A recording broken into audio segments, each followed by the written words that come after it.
Trend wesifazane owaziwa ngo-Enhle Ngema ey'nkundleni zokuxhumana utrenda nje kade landisa abantu ukuthi yena wake walala nomkhovu endlini yakhe. Sawubona kuphi nakuphi la khona lo mbuso njengamanje kubingelela uyena Mathinda Cosi intombi zomqomela mihlaka abanye zobaqomela imalithi wazi ngana wethu ngabe usuku lakho lokuqala la ngicotha nje ukulungela press subscribe button ushare uphinde comment wenze sure ukuthi uyayilinda ivideo ziphele ebese uyakhomenta. Kodwa-ke mandubukuba siqhubeke njengamanje bengicela ukuthi ulike ividiyo yethu kuze njalo sizokwazi ukuthi uma ngabe sifaka amavidiyo kube wena uqala uthola notification. Ngiyacela mntana sekhaya uma ukuthi ividiyo uyibuka ney'ngane wenze sure ukuthi ayibukwa ingane esaphupha ebusuku noma-ke esathuswa izilwane ebusuku esathuka.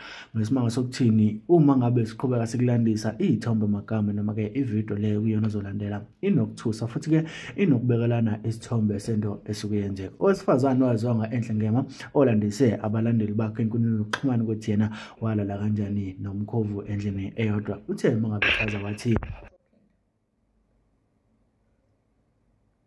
I met a guy at Durban sengixakekile ngisho iflight yami ngoba usually iflight ngalelo langa iflight yami yayingo-2:15 and ama-check out asemahhotela abango-10 so ngadecide uku-use cafe and to smoke humbly until iflight yami ifika. To cut the story short, sahlangana lapho-ke noguy ngamthola lapho e-News Cafe and what so not. Isingishiyile-ke iflight angibuza ukuthi pho ngizokwenza njani because usezile etafuleni lami wa-introduce and everything ngibuza ukuthi pho ngizokwenza njani. Lapho iflight elilandelayo iflight lango-8 ebusuku I was like yo 8 ukude kakhulu ngifuna ukufika endlini ngiyophumula so that ekuseni ngibe fresh. Athi let me make some few calls ila ngibone khona ukuthi imali khona la. So kushuthi kube khona lo amfonelayo obesegoli amtshela ukuthi I'm having a situation, can you please fetch my girl? Okay, bengazi ukuthi sesifikile lapha athi can you please fetch my girl? Okay, ma drop ifone athi lalela ke mama ngizokulandela Thursday mina ngizobuya Thursday eGoli okwamanje ngithumela udriver wami ukuthi akuhlangabeze ngizocela kulaba afane ngihleli nabo yedwa akuphelezele uzokushiya la ozothatha khona ilo driver wami waseGoli. I was like okay. Makuwukuthi kuzosukunyiswa nje umfana kudliwe ilunch kanjena kuthiwa lalela kaphelezela ungwami eGoli. I was like okay. Phela-ke mina vele ngithanda insizwa wamela yamagama yo. Fike-ke kulelo garage lelo ngithathwe-ke ubhuti udriver waseGoli. Sawubona mama yebo njani. Yabona nje ngisho kwasemotweni professional yabona ukuthi uyasatshwa lo muntu sihlonishwe. Uyasatshwa udriver akangikhulumisi nalo engize ngayo ongidililela ubengangikhulumisi ungibingelele nje wayithulela indlela yonke. It's not like kumele axoxe nami yabona nje ukuthi kahle kahle umvo uyasatshwa. Okay fine angibeke nangempela ngifike eGoli mhlawumbe ngafika ngabo lawo 8 nabo ngafika late from 2 o'clock or it was 3 o'clock ngafika eGoli ngabo 8 o'clock ebusuku. Fike vele ngibeke endlini yami cool. Ngimfonele mangifika ukuthi lalela-ke mfo ngifikile ngibongile athi okay ube neshoot enhle-ke kusasa ngikuthandile mama. Cool. Shaye-ke Thursday ukuthi abuye eThekwini wayethe uzobuya Thursday eThekwini. Shaye Thursday ukuthi abuye eGoli. Abuye nangempela eGoli engakhona ukumbona ngale Thursday because remember la eGoli ngiyajola. And so akulula ukuthi ngibone lo waseThekwini. Remember I'm dating nalo ngintshena ngayo ukuthi ubengenza ikhekhe and I remember that night ubeqeda ukungithithela bengiqeda ukufind out bengiqeda ukumthola nentombi and so ngidecide sazini ake ngiyopholisa ikhanda ngike ngipha abanye abafana i-chance aba make sense like let me go to this guy ngizobuya ngichaze ukuthi ngamthola kanjani nentombi. Okay fast forward the story ngihambe nomngane wami angizwisisi you understand bengakamzwisisi vele ukuthi ngazi noqhaqha amehlo mina naye sokuthi usibukene emehlweni. Ngimfonele ngimbalele nje istory sokuthi ngithi okay I think I'm ready to see you ubusy nathi no mama ngikho busy ngingathumela idriver yami ekulande ngithi ngize nestory ngithi the thing is I'm with my friend right now uvakashele mina ngikwazi ukumshare yedwa. That's okay it's fine you can bring her it's fine.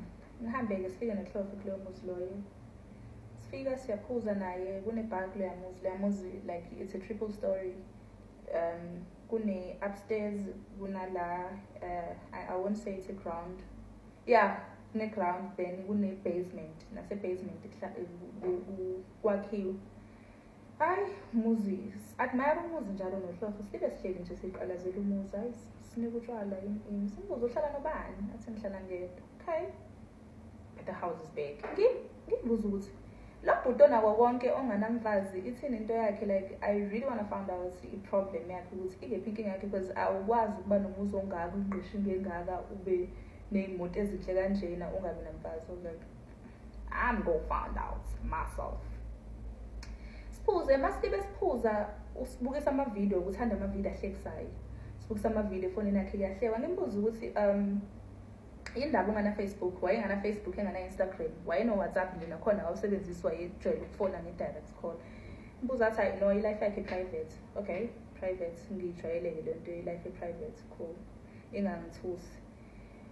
Masiphuza-ke umfana akaphuzi, ngikhohlwa ukumtshela akaphuzi yena, ithini esiphuzayo la kwakhe, akaphuzi yena. Masiphuza ngimbuza ukuthi indaba engaphuzi machaze ukuthi amaklabha akawahambi yena, like into zakhe azimvumeli ukuthi aphuze ngaphandle. Mawukuthi udinga ukuphuza ubiza abangani bakhe bazophuzela endlini yakhe, like yena aphuza utshwala kodwa akamind ukuthi abantu baphuze endlini yakhe. Okay, into zakho azikuvumeli. Because nami I was drunk-ke, angiyithathanga into head umethi into zami azimvumeli ngiphume, because washo njalo bese wathi no, into zami azimvumeli ngiphume, ngihlalela la endlini ngibiza abantu mangidinga ukuthi kuprawe or kuphuze mangidinga leyo vibe leyo. Okay, fine, into zakhe azikuvumeli ukuthi uphume. Phuzweke nomfana nomlisa wey'nto zakhe ezingamvumeli. Phuzweke lapha phambi kwakho libe uyaxoxa kune-vibe yomuntu nje ophuzile njengathi, and lapha akaphuzi-ke, kuphuza thina. Phuze kushaye o-5-ke sesifuna ukulala-ke. Ngithi no, mina I wanna sleep now. Athi okay, let me show your friend la azolala khona. Amnike i-bedroom ye-underground. She wonke lama bedroom ala phezulu amnike nede underground. Ngihambe nabo ngibaphelezele ngibona. The bedroom was beautiful. Indlu yonke i-grey and black. The bedding is grey, my curtain grey. Yini kanti kati black, ama-touch nje wakhona, ama-lights black nani. Yo, it is so beautiful. Okay, so lala le phezulu mina naye. Hayi sambe ke sephezulu. Mangifika ku bedroom, Nkosi yami, lela camera lela uyabona ngisho ngathi ube ngekho bengizobona ukuthi this is a main bedroom. Nalo liyafana ke naleli abalalise kulo hlobo downstairs, line bedding e-grey, i-curtain li-grey nalo. So beautiful. But li-glass lona lonke all over, like it's a glass. La kungasi glass khona, la kune-closet khona. Yabo, even mawuse bedroom ugeza uyakwazi ukubuka nje use-bedroom iglass, mawuse bedroom ugeza uyakubuka nje. Ngifuna ukuyogeza, but I was like you understand, mangigeza uzombuka lo muntu. Remember, angikamzwisisa, ngimthandi, ngize la ngoba ngizele nginkinga zami nami. I'm not gonna be deep on that because bengazile ukuzoxoxa leyo ndaba leyo. Ekuseni umfana ekuseni ngabo 7 esalele ngithi ngingena ku WhatsApp lapha ngilele ke mina ubusuku bonke ngiyayiqalazela nje ngiqhaqhela amehlo lize liphuma ilanga ngibhekile. Mangingena ku WhatsApp ngithola uhloko online ngithi owenzani indaba ungalela athi akulaleki. Hayi nami ngizothi nami akulalekanga, ake ngiyomcheck ngehle nge-downstairs underground ngikumngani wami. Mangifika athi akulalekanga, ngithi hayi nami angikhona ngokulala, but kungabi into deep. Kodwa ngixakwa ukuthi indaba ngingakwazi ukulala because I was too drunk for that. I was supposed to be sleeping, ma'am. Angikwazanga ukulala. Okay, nohloha akakwazanga ukulala. Sikeke lokho kusingabi deep. Ngiphindele phezulu. Mangifika ngimthola useyavuka vele ageze sigeze nathi. Athi mangiqeda ukugeza ngizomfica emotweni usafuna ukuba busy namakholo. Okay, cool.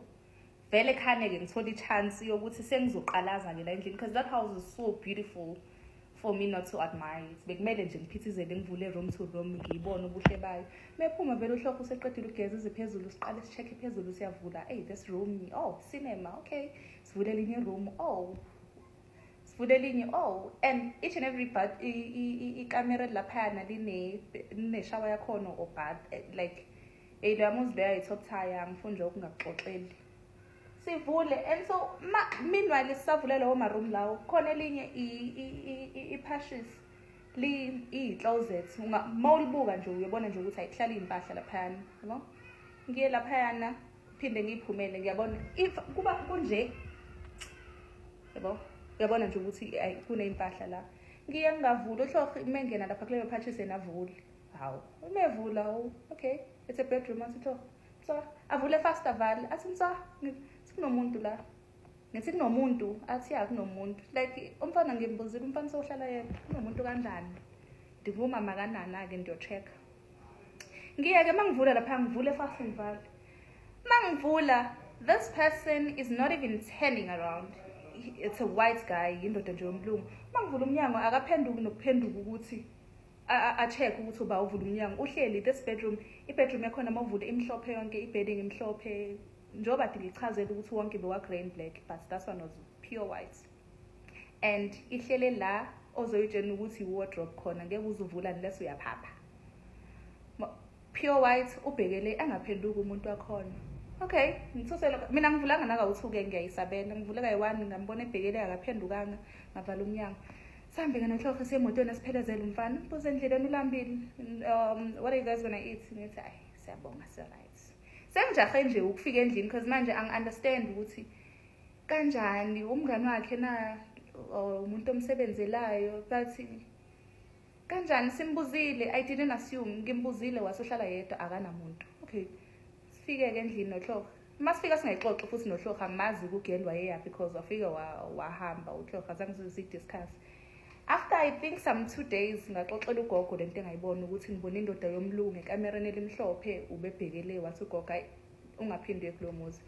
Mhlambe bekuyinyoka yayishintsha yaba indoda yomlungu noma umkhofu ubezothi ephenduka nje. Oh Nkosi yami ngabe waphenduka mhlambe bengizozibonela umuntu onesipikili lapha mina ngicabanga umkhofu ngiyibonela nje umuntu onesipikili la. Mhlambe waphenduka bengiyibonela isipikili esiphongo Jehova.